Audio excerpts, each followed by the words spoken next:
తాకట్టులో ఉన్న బంగారాన్ని విడిపించి ఆ రోజున్న మార్కెట్ ధర కట్టి మిగిలిన డబ్బును మీకు అందిస్తుంది ఎస్వీఎస్ గోల్డ్. జూనియర్, ఎన్నో కేసులు అన్యాయంగా గెలిచి ఇంత డబ్బు సంపాదిస్తున్నావు కదా, నువ్వు ఈ పాపానికి పరిహారంగా తప్పకుండా నరకానికి వెళ్తావు తెలుసా? రే, సంపాదించుకున్న పుణ్యం కూడా మనిషిని ఒక్కొక్కసారి ఆదుకోలేదురా. నమ్మటం లేదు కదూ. ఓ చిన్న స్టోరీ చెప్పనా? సర్వవేదాలు చదివిన ఓ పండితుడు ఓ రోజు నదిలో పడవ ప్రయాణం చేస్తూ పడవ నడిపే వాడిని అల్పుడుగా భావించి, నువ్వు వేదాలు చదివేవట్రా అన్నాడంట. చదవలేదు స్వామి అన్నాడట. నీ పావు జీవితం వ్యర్థమైనట్లేని మందలిస్తూ, కనీసం భారత భాగవత రామాయణన్నా చదివేవట్రా అన్నాడు. అది చదవలేదు స్వామి అన్నాడు. ఓరి అక్కుపక్షి, నీ సగం జీవితం వ్యర్థమైంది అన్నాడు. అంతలో నీటి ప్రవాహం పెరిగి ఆ తాకిడికి ఆ పడవ అటు ఇటు ఊగుతుంది. ప్రమాదం ఊహించిన పడవవాడు, వేదాలు చదివిన సామే తమరికి ఈతొచ్చా అన్నాట. నాకు రాదురా అన్నాడు పండితుడు. అయితే తమరి పూర్తి జీవితం వ్యర్థమైందని పడవవాడు నీటిలోకి దూకి అవతలి గట్టుకు ఈదుకుంటూ వెళ్ళిపోయాడు. ఏదో పొరపాటున ఒక్క మాట అన్నందుకు కారులో తిప్పుతూ ఇన్ని దెబ్బలు కొట్టాలా మహాప్రభు?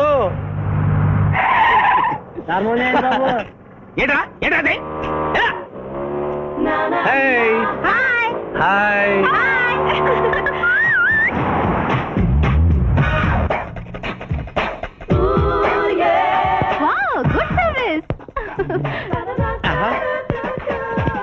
What is shot?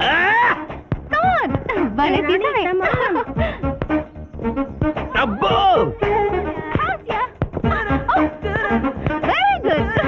చాలా మందికి తెలియదు కాని పిఠాపురం, డబ్బు తీయకుండా అనుభవించే కాలక్షేపాలు చాలా ఉన్నాయిరా.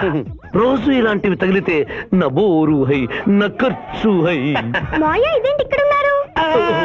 నేను టెన్నిస్ ప్లేయర్ కదబ్బా.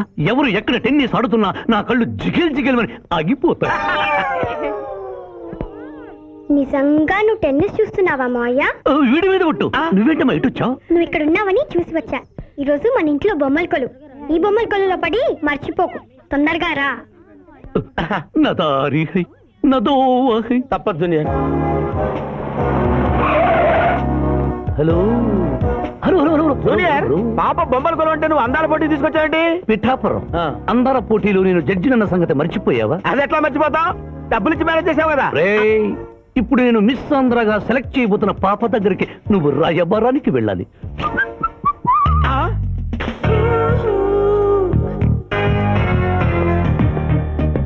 Excuse me madam. Who are you? I myself Pithapuram. So what? అక్కడ నిలబడి ఉన్నాడే ఆయన ఇప్పుడు జరగబోయే అందాల పోటీకి చీఫ్ జడ్జ్. మీరు కొంచెం కోఆపరేట్ చేస్తే మిమ్మల్ని మిస్ ఆంధ్రగా సెలెక్ట్ చేస్తాడు. కోఆపరేషన్ అంటే?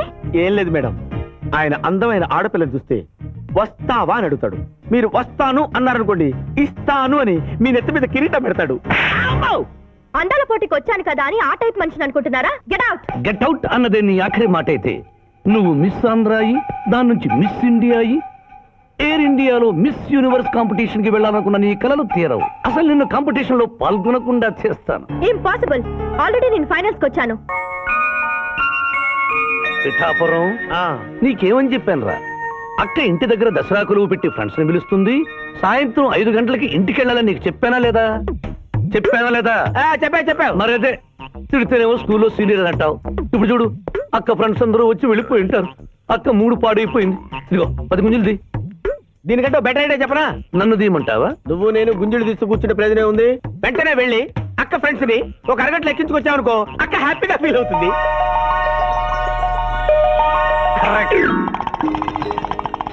ఇది మా మావయ్య, ఇది మా అత్తయ్య. ఇద్దరికి పెళ్ళైపోయింది. అక్షంతలు వేయండి.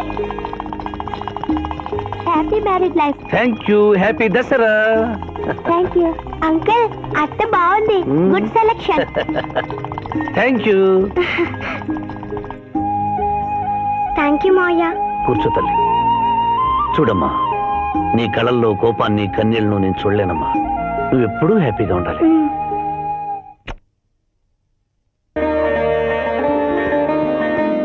ఏ లక్ష్మి, నీ కొడుకు ఎక్కడ? జాగింగ్కి వెళ్ళాడు. జాగింగ్కి వెళ్ళాడంటయ్యా. ప్రపంచంలో మీకు మీ కూతురికి తప్ప ఇంకెవరికి తెల్లారదు. పాపం వాడు 5ంటికే వెళ్ళాడు.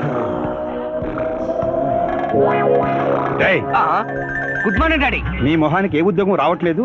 కనీసం జాగింగ్కి వెళ్తేనన్నా జవాన్ ఉద్యోగం వస్తుంది అనుకుంటే ఏంటను చేసేది? యూజ్ లేస్తాలో. ఈ రోజు సుప్రభాతం వినకుండానే రోజు గడుస్తుందే అనుకున్నా. నా కర్మ ఇంతే. కుక్క గారు, పదండి పోదాం వాకింగ్ కి.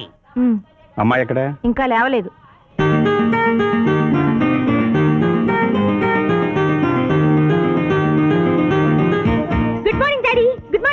మార్నింగ్. నా కూతురు సైకిల్ మీద బాగా నిద్రపోతుంది. ఒప్పుకున్నాం బాబు. ఈ ఇంట్లో పనికి మాలిన వాళ్ళు నేను నా కొడుకు. మీరు మీ కూతురు 22 క్యారెట్స్ గోల్డ్. ఎడుకొండలవాడ వెంకటరమణ గోవింద నారాయణ పద్మనాభ జగనైన వైకుంఠవాస ఆపద్బాంధవ నాథరక్షక గోవింద గోవింద. స్వామి సరిగ్గా లెక్కెట్టుకో. ఎలా పాపం తలా పిడికిడు అన్నారు. ఈ కేసులో పాపం నీది, పుణ్యం నాది.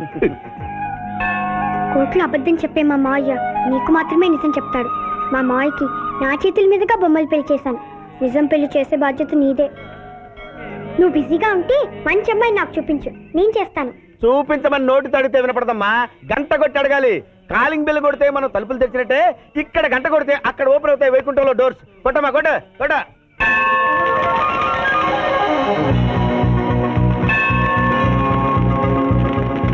జూనియర్, హుండీలో డబ్బులేసి ఇప్పటివరకు నువ్వు చేసిన పాపాలన్నీ క్లోజ్ చేసావు. ఇక నుంచి ఫ్రెష్ గా తాజాగా నీ ఇష్టం వచ్చిన పాపాలు చేసుకోవచ్చు. కానీ నీ కంటికి నేను ఎలా కనిపిస్తున్నాను రా? పువ్వు కనిపించగానే చెంగుమని కనిపిస్తాను అనుకున్నావా? అంటే నాకు నా క్యారెక్టర్ హై, నా డిసిప్లిన్ హయ్యా.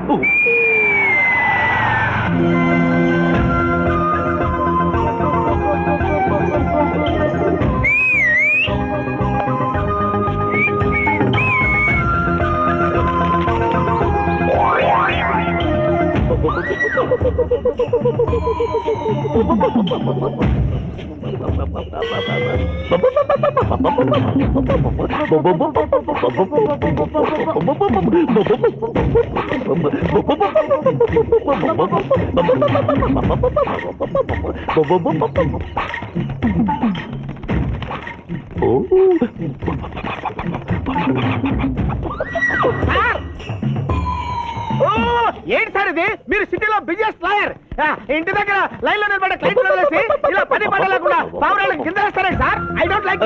పావురాళ్ళు దేనికి చిహ్నం మాస్టారు? లవ్ మెసేజ్లు మోసుకెళ్ళటానికి. తప్పు.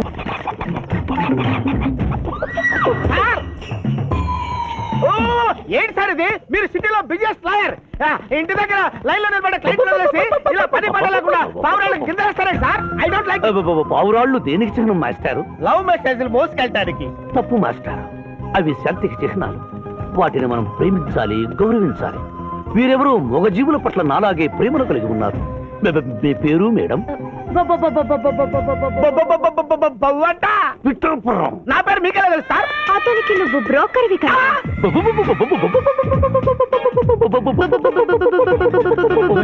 మనం ఇక్కడి నుంచి అర్జెంట్ గా వెళ్ళిపోదాం. ఈ పావురాలమ్మాయి చాలా బాగుందిరా. వెళ్ళబుద్ధి కావడం లేదు. ఇంకాసేపు మనం ఇక్కడే ఉంటే మనకి నా పరువు హై, నా ప్రతిష్ట హై. చలో. అబే ఫిల్మ్ నగర్ లో భూకంపం, పబ్లిక్ మొత్తం పరేషాన్లు ఉన్నా నువ్వు పెట్టాయి. దేశ్ కి నేత గణేష్ మహారాజ్ కి జై. గణేష్ మహారాజ్ కి జై. గణేష్ మహారాజ్ కి జై. ఏమండి?